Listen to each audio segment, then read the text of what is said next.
নবী বলেন, এ সাহাবীরা ভালো করে শোনে নাও, আমি নবী সপ্তাহে 2 দিন রোজা রাখি। তোমরা কি আমাকে জিজ্ঞাসা করবা না আমি কেন রোজা রাখি? সাহাবীরা প্রশ্ন করলেন, ইয়া রাসূলুল্লাহ, আপনি সপ্তাহে 2 দিন রোজা রাখেন, কেন রাখেন? আল্লাহ রাসূল বলে, সাহাবীরা ভালো করে শুনে নাও, সপ্তাহের মধ্যে 2 দিন রোজা রাখি। একটা দিন হলো সোমবার দিন, আরেক দিন হলো শুক্রবার দিন। কোন দিন? একদিন হলো সোমবার, আরেক দিন হলো শুক্রবার। কথা, সোমবার রাত্রে ভাত খাইয়া আল্লাহ রাসূল সাল্লাল্লাহু আলাইহি ওয়াসাল্লাম সোমবার দিন আল্লাহ রাসূল সাল্লাল্লাহু আলাইহি ওয়াসাল্লাম রোজা রাখেন। আবার বৃহস্পতিবার দিন যায় রাতে সাহারি খাইয়া আল্লাহ রাসূল শুক্রবারে রোজা রাখতেন।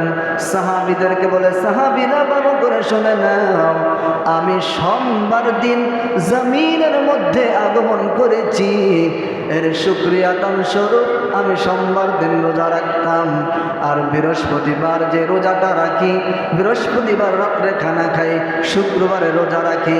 এই রোজাটা রাখি কারণ বৃহস্পতিবার দিন যায় রাতে আল্লাহ রাব্বুল আলামিন আসমানের সমস্ত রহমতের দরজাগুলা খুলিয়া দেয়। এই জন্য রহমত তালাশের আশায় আমি রাসূল বৃহস্পতিবার দিন যায় রাত্রে রোজা রাখতাম, সেহরি খাইতাম, শুক্রবার দিন রোজা থাকতাম।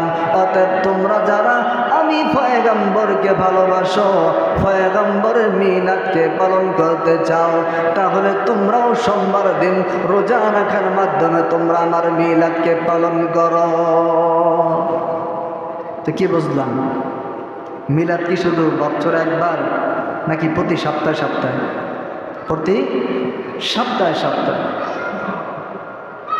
এরপর থেকে সাহাবা আজমাইনগণ রাসূলের এই ভাষণ দেওয়ার পর সাহাবীরা বলেন, আমরাও মিলাদ পালন করেছি।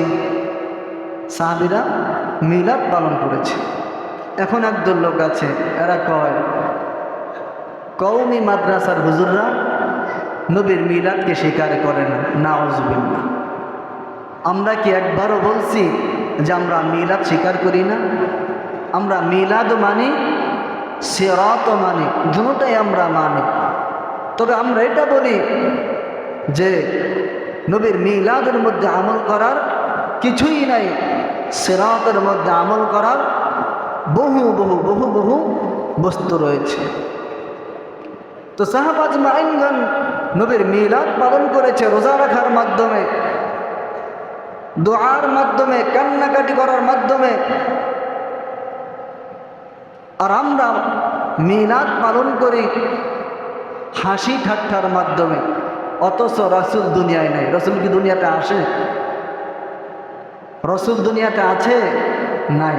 আচ্ছা, আপনাদের কাছে আমার একটা প্রশ্ন, কথার কথা, আমার মা কিংবা বাবা দুনিয়ার জমিন থেকে চলে গেছে। এখন আমি যে মৃত্যুবার্ষিকী পালন করব হাসির মাধ্যমে, কথার কথা, মা চলে গেছে দুনিয়ার জমিন থেকে, বাবাও চলে গেছে। আজকে আমার মায়ের জন্মদিন, আমি কি হাসির মাধ্যমে করব না কান্নার মাধ্যমে করব? বলেন, কিসের মাধ্যমে করব? কান্নার মাধ্যমে। কেন?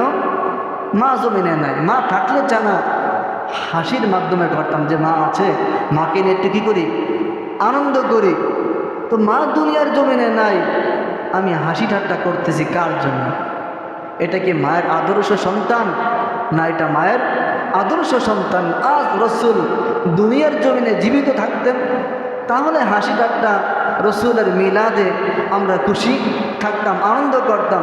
রাসূল দুনিয়াতে নাই, চলে গেলেন, এখন আমরা কান্না করব, রাসূলের জন্য, রাসূলকে পাই নাই, আমরা আফসোস করব। তা রেখে আমরা আনন্দ করতেছি।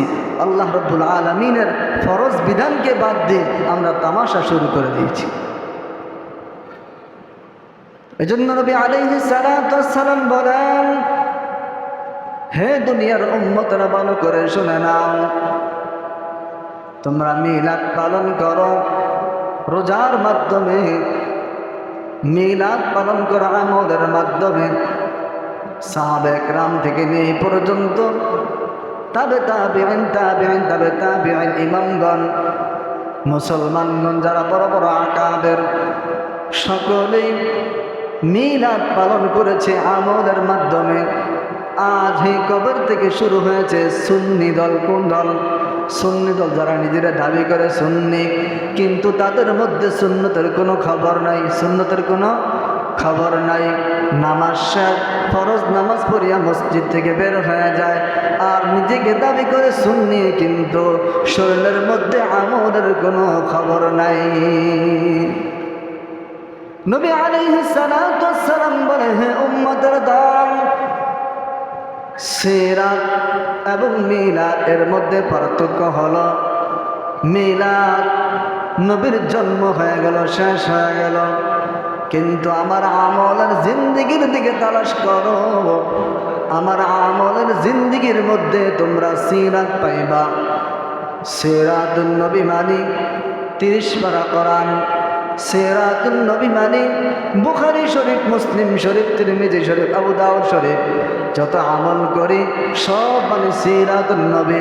অতএব যেই বান্দা বলবে সিরাতুন নবী মানার কোনো দরকার নাই, যেই মানুষ বলবে সিরাতুন নবীকে লাত্তি মারো, মিলাদুন নবী পালন করো, আমি বলবো তোমার ঈমান নাই, তুমি বেঈমান হয়ে গেছো, তুমি তওবা করে আবার ঈমানের মধ্যে দাখিল হও।